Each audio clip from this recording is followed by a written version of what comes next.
I'm James Rule. Welcome to the Lonely Leader podcast, where we help existing and aspiring leaders find clarity, build resilience, drive performance, and enhance fulfillment.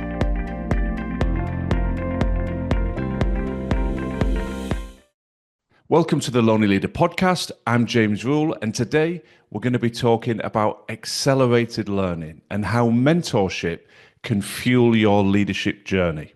Now, no surprise, The Lonely Leader, the name of this podcast, the name of my business, was chosen for a reason. It was my way of recognizing the isolation that a lot of senior leaders feel and the loneliness that a lot of senior leaders experience. And a lot of that is self-inflicted. I've talked about this in a variety of different episodes that you can find in our catalogue, but people get into senior positions of authority and then operate under a delusion that they should have all the answers, that they can't show a skills gap, they can't show any vulnerability. And what tends to happen then is they put a huge amount of pressure on themselves, they stop developing, and that pressure either manifests itself in diminished performance or in some sort of physical or mental health issue. So it is extremely important that we break down that sense of isolation, that sense of loneliness, and totally debunk that theory that as a senior leader, you're meant to have all the answers. Because when you actually spend time with leaders in any facet, any industry, any sector, you'll find that's just not the case. I've not met one yet that has every answer, every strategy, and every nuance, and that can operate as an island without any external support. So this brings us back to the notion of today's episode, the power of accessing mentorship. What a simple, yet in my experience, massively neglected way to break down some of that loneliness, but equally importantly, to accelerate your learning. Now, I like simplicity, and I think most of the best ideas and most of the best strategies in life embrace simplicity. So, how many of us genuinely feel we are walking an untrodden path? We are walking down a path that nobody has ever walked before. Now, perhaps if we're trying to send a rocket to Mars, we're in a genuinely uncharted territory. But even when you do extreme exploration now, if you want to climb Everest, you're not the first. If you want to run a 4-minute mile, you're not the first. There are very few things in life, bringing it back down to the more mainstream, being a better parent, being a more present partner, being a highly skilled, impactful leader, being fit and healthy. Whatever facet of your life you want to address, there is somebody, and invariably multiple people, who have walked that exact same path ahead of you. Now, we can ignore them and we can put our head down and dig, and just work as hard as we can. But guess what? We're going to hit roadblocks, we're going to hit barriers, stresses, adversity. We're going to go down those proverbial rabbit warrens. We're going to get lost. We're going to go off on tangents. We're going to make mistakes. Now, when you actually step back from that, that makes zero sense. What makes perfect sense is to think, well, who's walked this path ahead of me? Why don't I access their knowledge, their wisdom? And with that knowledge and wisdom, I can sidestep some of those stress points, some of those challenges. I can avoid going off on those unnecessary tangents. I can avoid getting lost down the proverbial rabbit hole. So I can be far more productive. I can utilize my energy and my leadership impact far more effectively because I'm not having to make the mistakes that they did. Hopefully, when I frame it like that, it feels an absolute no-brainer that we should all be accessing mentorship. And yet, interestingly, very, very few people do. As you're listening to this, who are your mentors? How are you proactively curating and building that network of mentorship? And how are you approaching people? Some of you might say, well, yep, I've got this all organized. I have a plan. But I imagine, I would wager the vast majority of you are thinking, well, I don't really have anything formally. I occasionally speak to that person or this person. So this episode is tailor-made for you to really open your mind to the concept of a mentor. And I sincerely hope by the end of it, you are actively taking action to approach people to support your continued growth and development. Now, I frequently get asked, well, what's the benefit of a mentor? And I suppose in my opening salvo to this episode, I've touched on a multitude of benefits that you can gain. But let's just break those down a little bit more. Yes, there's that overarching umbrella of accelerated learning. We're trying to get to where you want to more quickly than you would have gone traveling alone. We've talked about identifying barriers, and I think that's a really important one just to deconstruct a bit further. Pitfalls, common challenges. You talk to leaders, I hear the same patterns all the time. Communication, building a culture, ensuring everybody buys into that vision, dealing with big egos, alpha personalities, building the right communication and feedback systems, performance appraisal, difficult conversations, how to hold people to account, how to deal with underperformance, how to address toxic behavior. Any of those sound familiar? I'm sure you're having to deal with some, if not all of those within your leadership arena. And so when you meet people and they have encountered the exact same pitfalls, the natural question is, how did you tackle it? What did you do? Did it work? Did it not work? And that takes us into another core benefit, and that's gaining perspective. We've all heard that analogy, you can't see the wood for the trees. The value of a good mentor is that they can separate the emotion, the internal intensity, the politics, call it what you will, and look at situations dispassionately and give you some guidance. Yes, they're also weaving in their own personal journey and experiences, and you put those two together, it's a very, very powerful place from which to give you some advice and insight. They've seen it, done it, lived it themselves, and they're also able to look at things without emotion and the internal politics and intensity of what you're dealing with. So invariably, you get a valued perspective that perhaps you wouldn't always get if you were seeking some guidance from your colleagues or your senior leadership team, because you're all embroiled in the same culture, the same organization. Perhaps you've all got similar experiences, or perhaps the people around you in your leadership team haven't actually walked the path ahead of you in advance. So being able to gain perspective is invaluable, and naturally you may have mentors within your own organization. That's absolutely fine, but I find that perspective is often even more beneficial when they are outside of your organization. One of the benefits I have in my work as a mentor is I am exactly that. I am arm's length. I am outside of those internal dynamics, and therefore the emotions, the intensities, the politics don't impact my ability to guide and mentor effectively. So a third key benefit of accessing the right mentor is building your confidence. They've helped you avoid some of the pitfalls, so you're not as weary, as punch drunk, if you will, from taking unnecessary blows and clambering through unnecessary adversity. They've given you perspective, a dispassionate guidance, route map to move forward. That naturally feeds into your confidence. Your energy levels are higher, you've got a perspective, they've helped fine tune some of your thinking. And I think what also really helps your confidence is that sense that you're not alone. So you might have a unique, new challenge that you're wrestling with. It's the first time you've dealt with it, and you're really unsure if anybody else has ever gone through this. And then you speak to a mentor and find they've had the very same situation, and they know people that have had the self-same situation. So that notion of a problem shared is a problem halved really rings true here, because once you recognize, oh, I'm not alone. Other people have experienced the very same and come out the other side. They've survived it. They've not just survived it, they've thrived and got through and progressed and moved forward.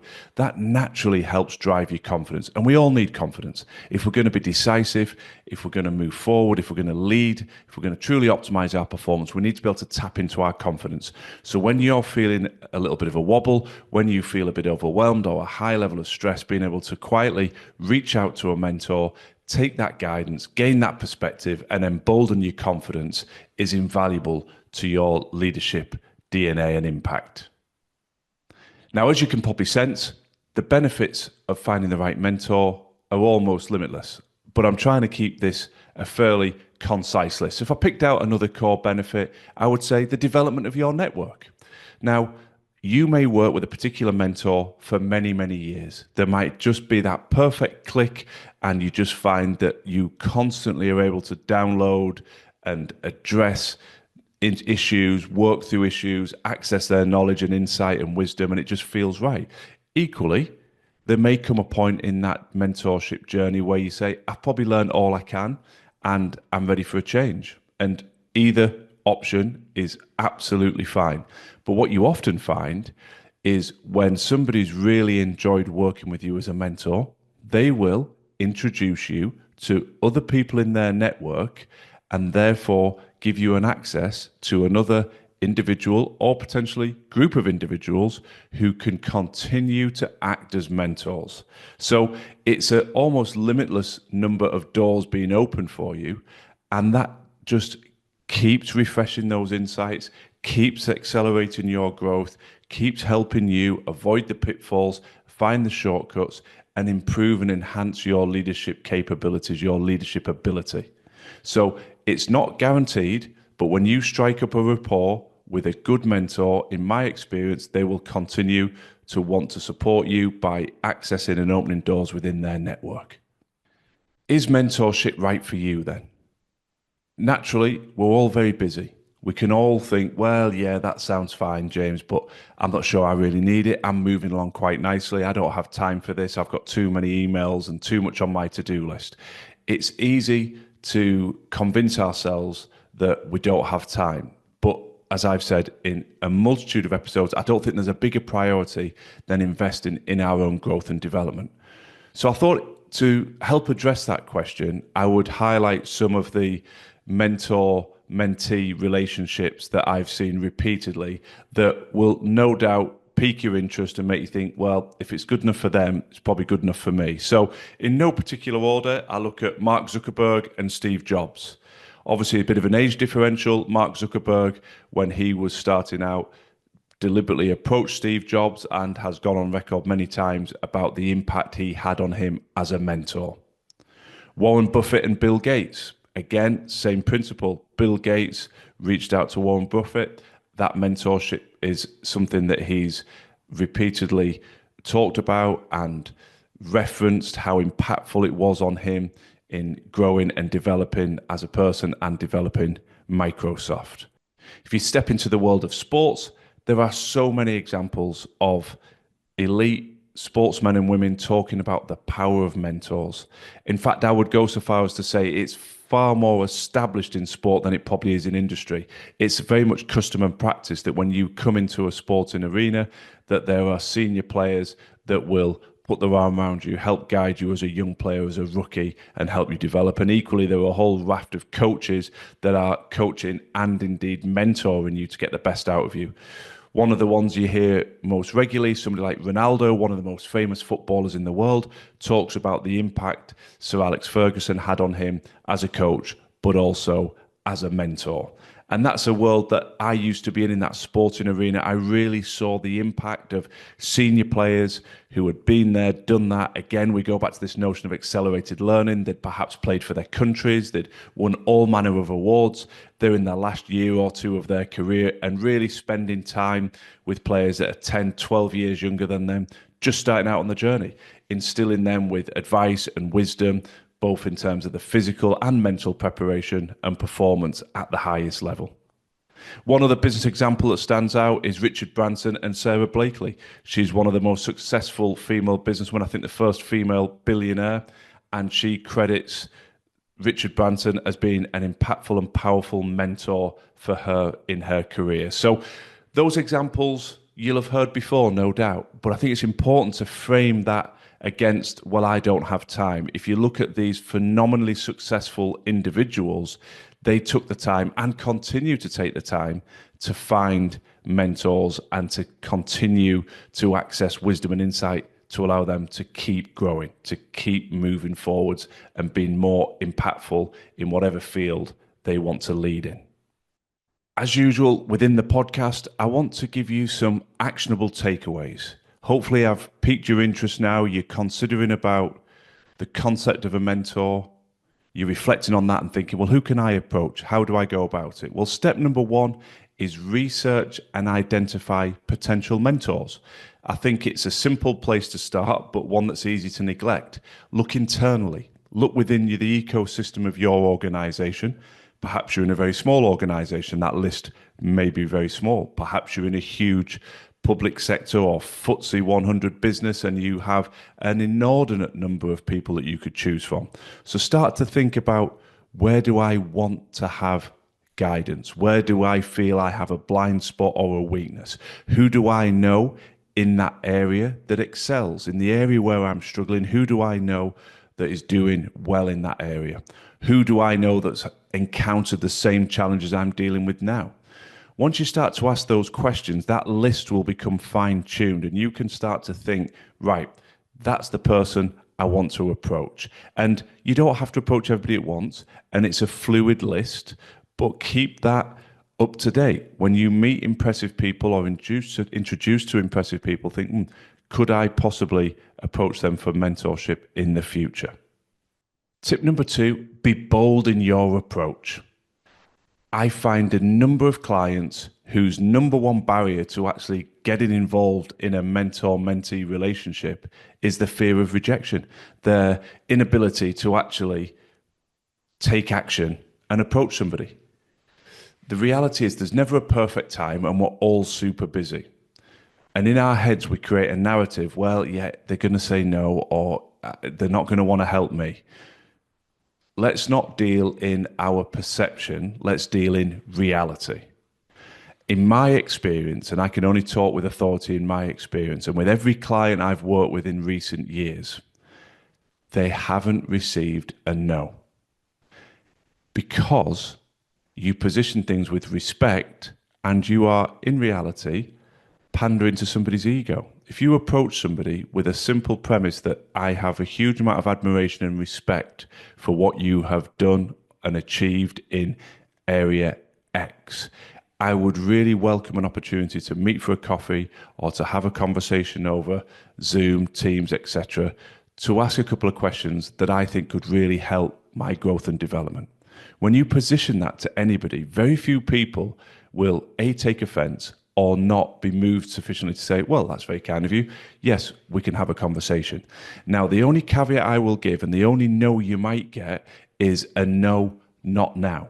I'm too busy. I'm about to go on leave. I'm in the middle of an immense amount of work. But even when you get that no, what tends to always come next is, but I can meet you in X number of weeks. How about date Y? So you might not get them that very same day because people have pretty packed out diaries, but you will get them. And the worst that can happen is, well, they say no. Persistence is key.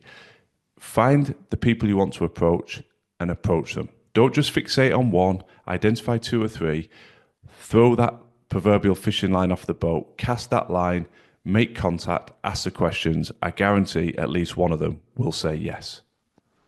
So you've been bold, you've reached out, you've got a yes. What happens next? Well, that leads me into tip number 3.